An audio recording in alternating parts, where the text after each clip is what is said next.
How to recharge Spotify Premium.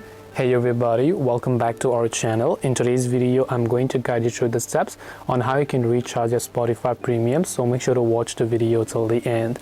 Now, if you want to recharge Spotify Premium, most of the times you don't have to actually recharge because Spotify will automatically deduct the balance from your account as long as your payment details are correct. But if you want to review it manually, instead of using the app, I would just recommend you that you open up your browser here, and once you open your browser, go to spotify.com and then log into the account on which you want to view your recharging details of.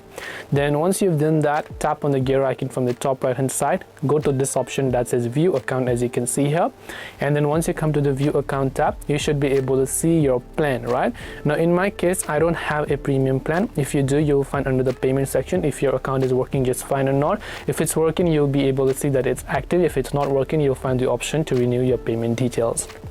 This way you can go ahead and then recharge Spotify Premium. Hope this video was helpful. If you have got any questions, feel free to leave them down below. Thank you for watching and see you soon in the next video.